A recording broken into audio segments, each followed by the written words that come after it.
Now this is what you call an action-packed episode. Of course, this was to be expected considering how the previous one ended, but still, it's not often we get episodes like this, ones that are extremely exciting, quite thrilling, thoroughly enjoyable, and supremely fun all the way through because they feature almost non-stop action from start to finish, leaving us nearly unable to blink or to catch a breath. There's just so much going on with basically no pause that we are left glued to our screens. We are engaged from beginning to end. Episodes like this one almost make me want to appreciate ones like the previous two that are very lackluster. Because without them serving as build-up and setup, without them sacrificing their quality, we wouldn't have episodes like 86 here. Now yes, this does mean that we do have to sit through some very underwhelming experiences, but the payoff is almost always well worth it in the end, this episode being a great example. What allows this episode to be such a dazzling spectacle is of course the fact that it features two, technically four, battles that happen simultaneously. On one side, we have Friede versus Spinel, who engage in a double battle that pits their very different brands of intelligence against each other in a wonderful clash of strategy and wit. And on the other side, we have Liko, Roy, and Dot versus Cydian, Coral, and Chelsea, respectively, which initially appears to be an all-out team battle, but soon devolves into three 1 versus 1 battles that take place side by side, leading to intense mayhem, to a maelstrom of chaos, since each battle is so different from the other due to the characters involved. Coral and Roy throw caution to the wind in order to outmaneuver their opponent through brute force and ironclad determination. Dot and Chelsea, much like Friede and Spinel, prefer to use strategy to gain the upper hand over their opponent. Liko and Cydian meanwhile have the most normal battle. They each battle their way while keeping in mind the strengths and weaknesses of both their Pokemon and the opponent's Pokemon, aiming to use said knowledge to adapt and ultimately emerge victorious. 4 battles, 8 trainers, 10 Pokemon, 4 different styles of combat, types of pacing, and flavors of character, all working together to make this episode be as good, as thrilling, as fun, and as intense as it is. Better yet, despite how different each battle is, they are all awesome in their own right. If I had to choose one, however, to crown as the best and as my favorite, I would pick Friede vs Spinel without hesitation. Not only is it a double battle, which is enough to make it more exciting, but it's also by far and away the most creative, unique, and intense one. Spinel targeting Charizard's weakness to electric via a thunderbolt from Beheeyem, aiming to expose Cap's ability, which is revealed to be Lightning Rod, which is Pikachu's hidden ability by the way, making this an even cooler reveal, with the intent to have Beheeyem use Skill Swap, which fun fact, had never been used in the anime before, to swap abilities with Cap, thus taking him out of the equation since his only offensive moves are all electric type, is simply brilliant. What a marvelous strategy! It turns what should be an advantage for Friede and his Pokemon into a critical weakness. This forces Charizard into a very unfavorable 1v2 battle. However, Friede manages to expertly and cleverly foil Spinel's master plan with a magnificent strategy of his own. First, he tries to have Cap ambush Umbreon with a sneak attack, aiming to strike before Beheeyem can intervene. This fails since it quickly covers for Umbreon. But Friede doubles down on his strategy. The next time Cap manages to catch Umbreon off guard by landing on it with Double Team after jumping off Charizard who got Cap in prime position to strike, like a plane dropping an airstrike, Cap serves as bait to get Umbreon and Beheeyem, who rushes to protect its teammate from Thunder Punch, side by side so that Charizard, after terastallizing, can hit them both with Terra Blast, seemingly sacrificing Cap in the process, which left me speechless. Like, oh my god, Friede, amazing, you turned the tide of the battle, but at what cost? Poor Cap. However, much to my surprise, Friede was one step ahead. When the smoke clears, Umbreon is hanging in there due to a resistance to its own type. Beheeyem, however, is knocked out as it should be because it's weak to dark. And the Cap, well, he's perfectly fine. What? How? Well, it turns out that Friede took a massive gamble. He bet on Beheeyem having telepathy as its ability out of the 3 abilities it can have. So he had a 33% chance to get it right. Telepathy, of course, allows a Pokemon to avoid incoming moves from allies, and due to skill swap, it is now Cap's ability, allowing him to avoid Terra Blast. Therefore, he was never in any danger.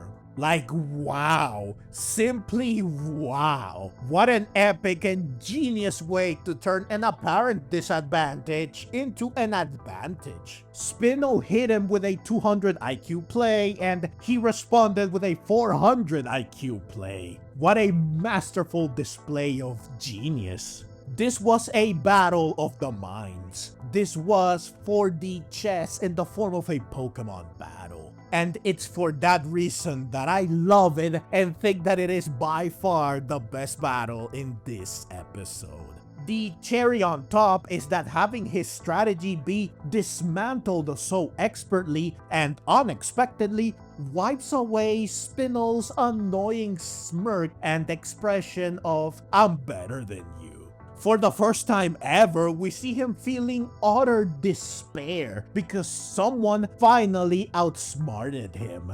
Worse yet, this someone outplayed him using pure instinct instead of painstaking planning and brainstorming, which is what he thrives on and believes in.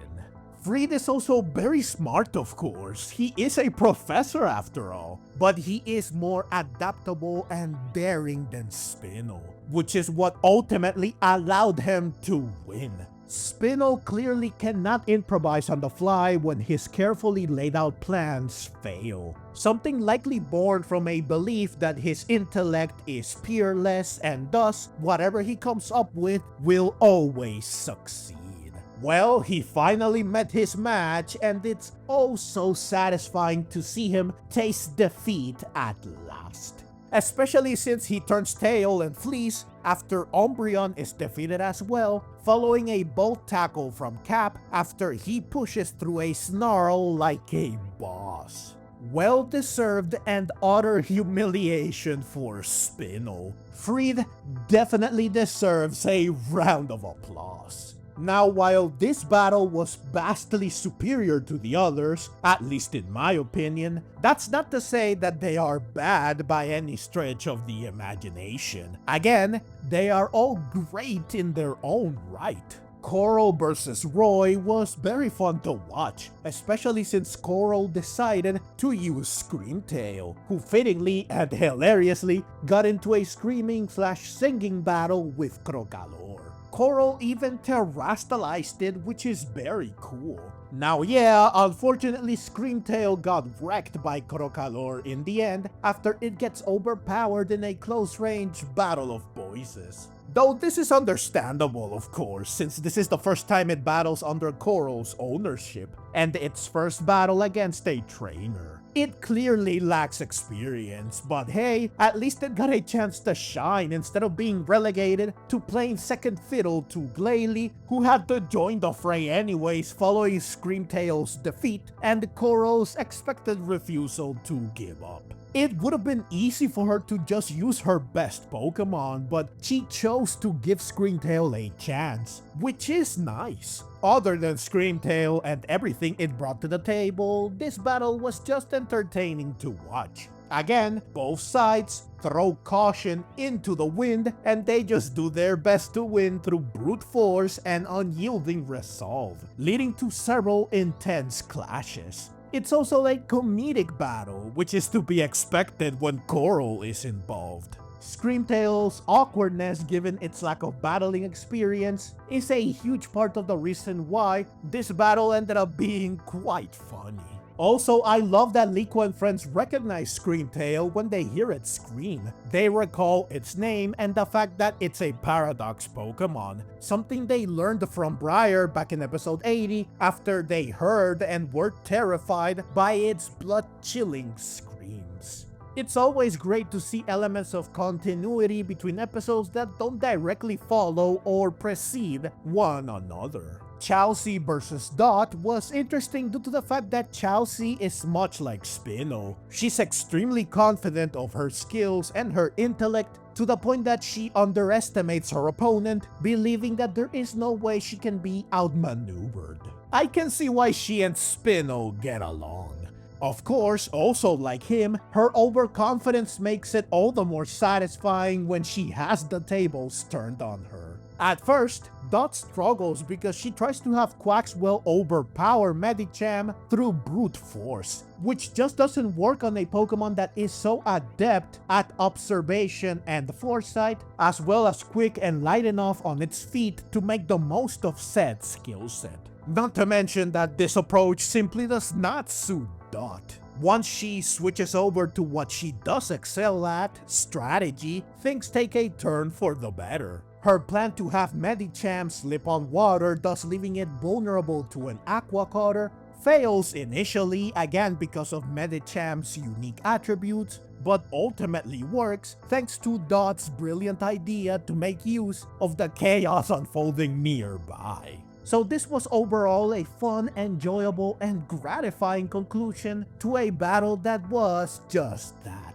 Even if it wasn't as complex, creative, unique, enjoyable, and satisfying as Friede vs. Spinel. Finally, we have Liko vs. Cydian. Again, this was by far the most normal battle. No complicated and clever strategies, and no hilarious or intense clashes born out of a pure desire to win at all cost. Just a normal, straightforward Pokemon battle between two normal, straightforward trainers that are just doing their best to compete and win. I do like the feeling of rivalry between these two. They've battled before, of course, and last time Liko won. Cydian clearly remembers this, which made him respect and acknowledge her, something he conveys in this battle. He doesn't underestimate her, and he battles while being keenly aware and wary of her capabilities. It's refreshing to see this, considering that two of the other battles featured conceited characters that look down on their opponents, while the other one features a character that simply doesn't care about her opponents. It's nice to see a battle with no apparent ill will or animosity. The battle itself reflects this. It's basically rock, paper, scissors. Cydian and Garganacl do something, Liko and Floragato counter expertly, Cydian and Garganacl counter their counter, rinse and repeat. It was an even heated battle the whole way through, which made it entertaining and fun to watch with a fair bit of intensity.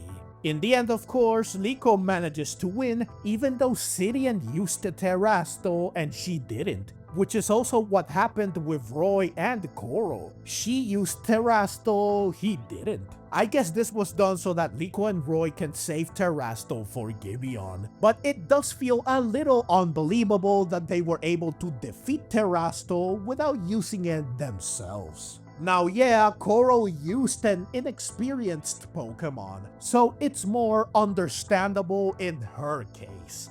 But Liko had to use Terrasto last time to defeat Cydian. I guess this just goes to show how much stronger she is now, which is fine, especially since she has endured countless tough battles to get to this point.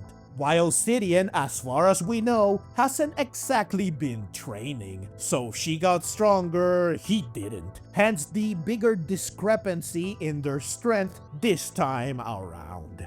The last thing I want to add before moving on is that I love how Liko refuses to let their adventure be tarnished by the explorers, who claim that they let them get this far. They allowed them to gather the heroes and get Terapagos back to full strength so that they could open the path to Lacua, confirming in the process that yes, like I predicted, they've known the location of Lacua all along. They just couldn't reach it without Terapagos. So basically, the explorers didn't have to lift a finger to get this far. Liko and friends did the busy work for them. Hence, they were dancing to the tune of the explorers. Their journey, their adventure was not their own. They were just manipulated into going through it. While this makes them despair initially, Liko manages to bounce back wonderfully.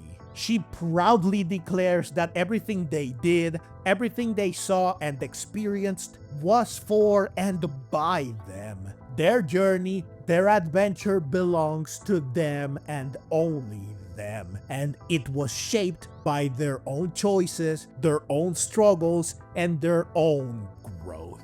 Massive props to Liko for standing her ground and refusing to let her story and that of her friends be rewritten by those who seek to undermine it and them. It shows incredible strength of character, courage, and self-confidence. It shows just how much she has grown.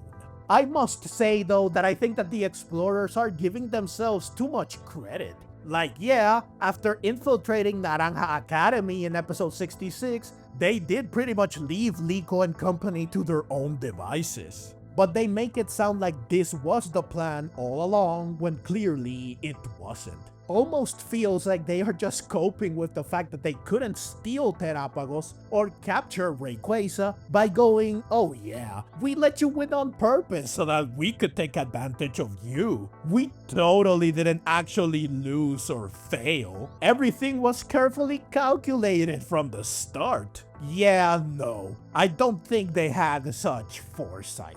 Finally, the episode opens with Gibeon on a wheelchair, heading towards the heart of Lacua alongside Zygarde, while mumbling to himself things like betrayal, my wish, journey's end, be prepared, and Lacueum. Clearly, he is psyching himself up, mentally preparing himself for what's coming by reminding himself of what brought him here, what has been his driving force to get to this point, and what he aims to accomplish. He ultimately reaches the Lacueum and triggers its awakening off-screen, leading to the same apocalyptic clouds and the tremors from 100 years ago. This is how the episode ends, with everyone witnessing this and knowing exactly what is about to unfold. So yeah, overall this episode was fantastic. While none of the battles were groundbreaking or especially exciting and memorable, they had just enough unique, clever, hilarious, fitting, and entertaining elements and twists to make them still be thoroughly fun, thrilling, and enjoyable from start to finish, as well as reasonably intense. Could they have been better? Absolutely, but considering that they were just the opening act for the big, climactic final confrontation between these two sides, I think they were sufficiently good. This episode was certainly far from dull. Again, it was the perfect reward after 2 lackluster episodes in a row.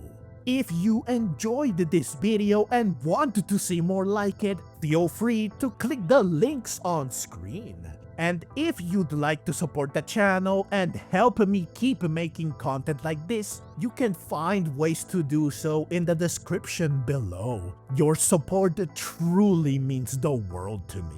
Thank you so much for watching, and let's meet again in the next video.